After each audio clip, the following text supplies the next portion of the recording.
이번에 그 여론조사에 윤중당 껴가지고 했더니 4% 아니에요. 그게 약간 만우절 장난이셨대요.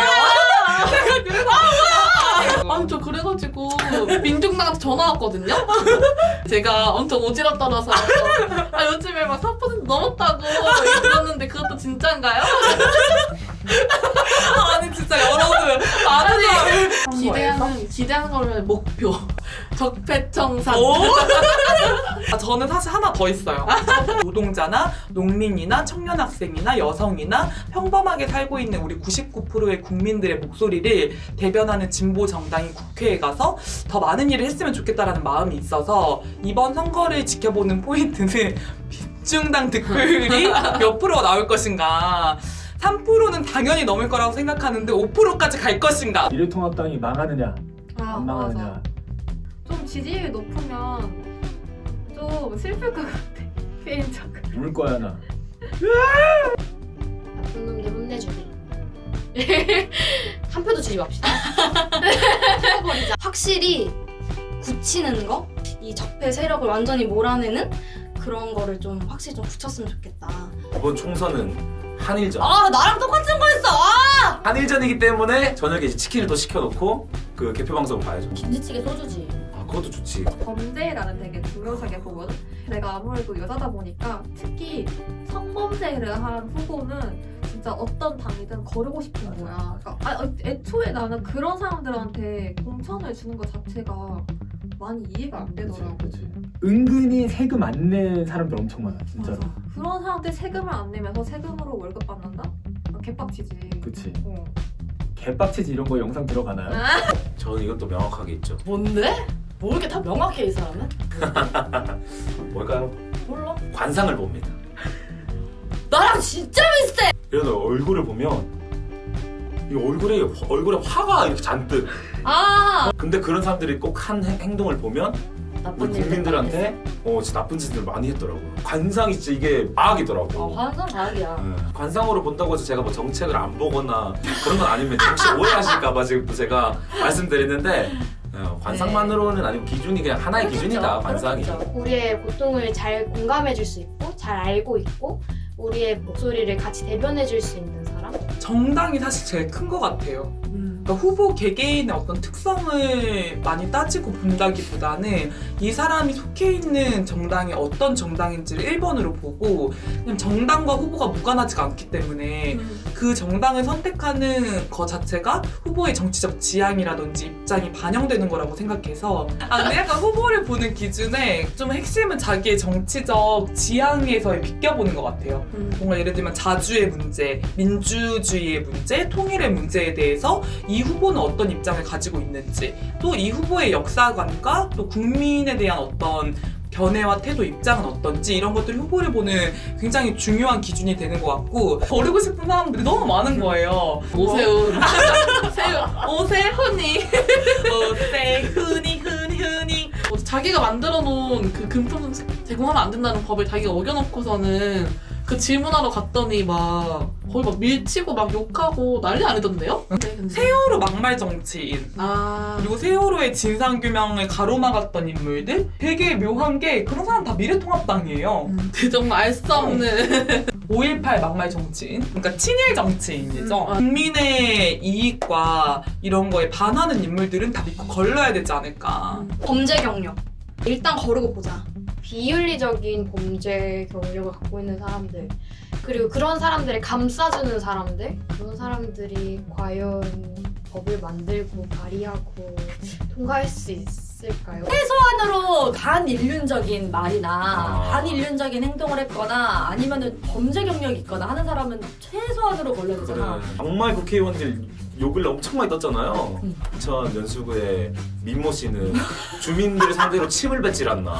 부천의 차모 씨, 차명진 그 사람은 세월호 유가족들은 비유하면서 뭐 입에 담을 수도 없는 그런 막말을 그런 거 보면은 관상은 과학입니다. 갑자기? 새로운 정책보다는 그런 일자리 정책에 아무래도 눈이 가더라고. 근데 뭔가 구체적으로 그걸 정책을 계획하는 사람은 생각보다 많지가 않은 것 같아. 젊은 청년들뿐만 아니라 그냥 많은 연령대 분들이 그냥 의식주 하나만이라도 정말 우리 주변에 있는 청년이 국회의원으로 좀 나왔으면 좋겠다. 근데 학생들이 공부를 해야 되잖아요. 그 어르신들 말씀대로 공부를 해야 되는데 알바하느라고 시간을 다 써. 그래서 저는 그런 측면에 봤을 때 집 걱정 없게 해주고, 그리고 청년 기본소득 이런 것들도 좀 저는 반값 등록금. 어쨌든 등록금이 기본적으로 대학생들한테는 가장 많이 나가고 사회생활 시작하면서 이미 뭐 맞아요. 2천만 원 빚으로 시작하고 반값 등록금만 돼도 훨씬 청년들의 삶의 질이 높아지고 맞아요. 청년들뿐만 아니라 부모님의 삶의 질도 좀 높아지고 소통이 잘 되는 정치인이 있으면 좋겠어요. 국민의 말에 귀 기울이는 정치인이 좀 더 나은 한국 사회를 위해서 자주나 민주나 통일에 대해서 지향이 확고하고 올바른 견해와 입장이 있는 국회의원이 많이 생기는 게 참 중요하지 않을까. 너무 간절한 게 집이 있었으면 좋겠어요. 맨날 진짜 좁아 터진 5평짜리 맞아, 방 이런데 맞아. 50만 원 내고 살아야 되고. 맞아. 20대 이런 정책이 있으면 좋겠다. 하나만 짚고 넘어가자. 정책. 정책? 평화통일. 통일에 대한 좀 제대로 된 입장과 신념을 가진 후보가 나왔으면 좋겠어요. 그 방위비 분담금 협상 이번에 잠정 타결했다라는 기사 나오자마자 주한미군 사령관이 김칫국 마신다? 막 이런 거 리트윗 해가지고 되게 논란이 됐었잖아요. 미국과의 관계에서 좀 당당한 목소리를 내고 국민의 어떤 이익과 국익을 지킬 수 있는 정책들이 꼭 생겨야 되지 않을까? 맞아. 방위비 분담금만 줄여도 대학생 주거 문제 해결할 수 있지 않나요? 등록금도 해결할 수 있어요. 김칫국 마시지 마 미국! 지금 투표를 안 하면 맞아. 진짜 험난한 이 험지에서 살아가야 합니다. 아니, 가정을 한다 했을 때 어느 집단은 투표율이 막 90%고 어느 집단 투표율이 막 60%야. 그럼 나라면 당연히 이 90%를 위해서 정책을 만들겠지. 그래야 더 표를 많이 얻으니까. 선거는 표싸움이야. 되게 정치적으로 가야 한다고. 이분 국회로 어디 보내요? 우리가 정말 30대, 40대, 50대 진짜 살아갈 날이 정말 많잖아요.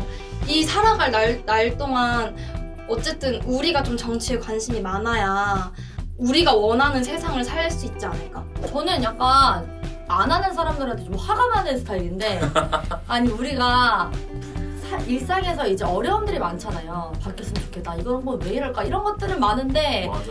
그걸 바꾸려면 어쨌든 해야 되는 거예요. 최소한으로 주어지는 공식적으로 내가 정치적인 입장을 전달하고 내 의견을 행사할 수 있는 아주 공식적인 단 하나의 창구가 바로 투표인데 그 최소한의 자신에게 주어진 권리를 행사하고 이후에 더 해야 될 일이 있으면 추가로 하는 거지 그것부터 안 하고 이런 건 좀 짜증나 저런 건 싫어 그쵸. 이렇게 하는 거는 뭐 얘기할 자격이 없다고 생각을 하고 그리고 자기가 지금 누리고 있는 것들도 어떻게 보면 수많은 사람들의 투표와 이외에 실천과 투쟁들로 이루어진 거겠죠. 어쨌든 저는 그런 무임승차하지 말자. 내가 행사해야 될 권리와 전 솔직히 의무라고 생각하는데 의무를 꼭 하고 그 이후에 내가 할 얘기가 있으면 하자. 비판도 그 뒤에 하고 그 뒤에 더 할 거리들을 더 하자. 집 앞에 투표소가 많이 있으니까 꼭 가셔서 투표하시고 그 뒤에 소주 한 잔.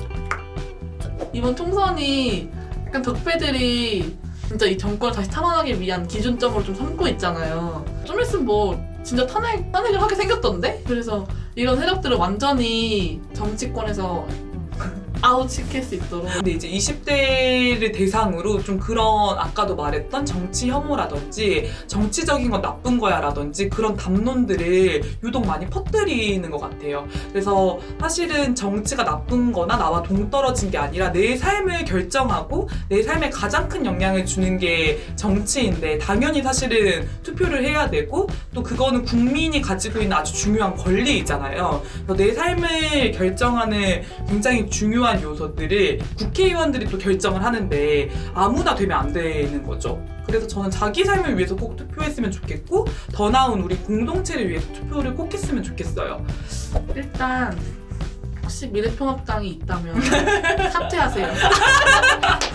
그래서 자, 제발로 나갈 기회를 지금이라도 드릴게요. 하세요. 21대 국회의원들한테 진짜 하고 싶은 말은 국민을 위한 정치를 꼭 했으면 좋겠어요. 선거철에만 국민을 위한 일꾼이 되겠다, 국민을 위해 정치하겠다, 막 살려주세요, 막 절하고 이렇게 하지 말고 선거가 끝나고 나서 임기 기간 동안에도 국민들을 위해서 필요한 일들을 하고 마치 머슴처럼 일하는 국회의원들을 좀 기대해 보겠습니다. 미리 당선된 분들한테 내가 말씀드린데요. 아 제발 일 좀 하세요. 제발. 20대 국회 뭐 했습니까?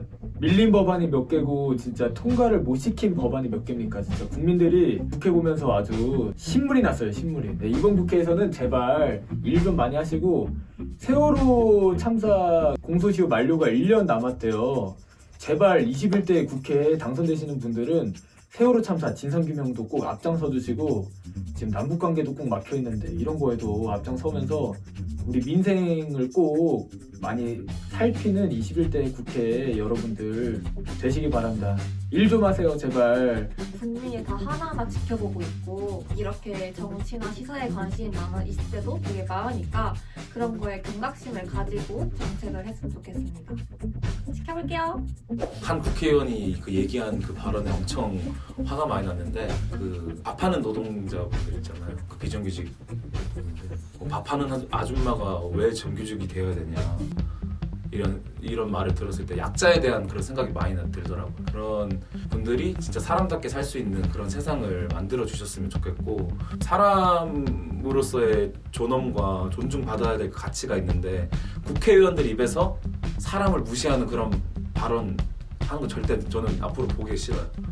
그래서 그런 국민을 대표하는 국회의원들이라면 그래서 국민의 마음에 국민의 입장에서 언행도 그렇고 그런 실천으로 보여줘야 되지 않을까.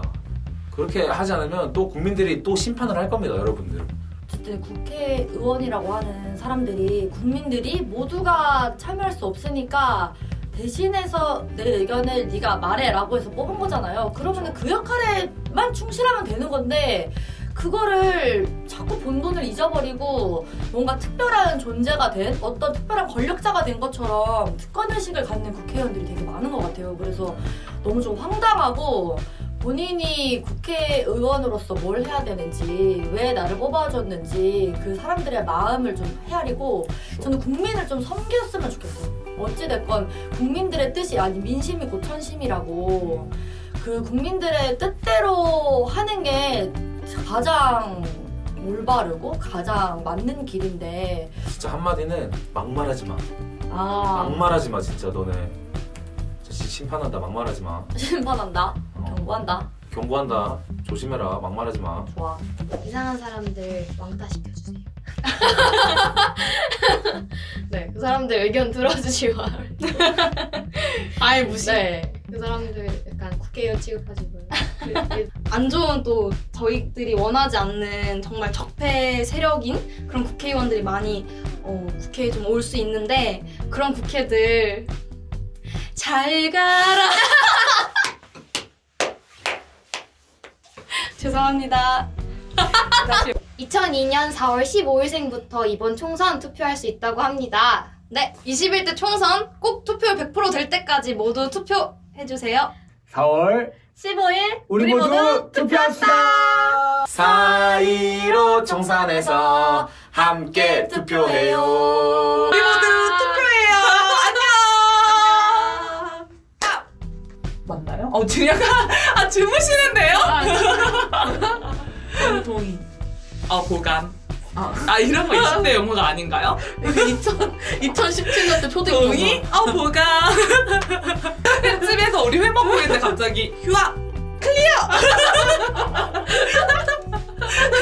아니 이런 춤 췄다고요.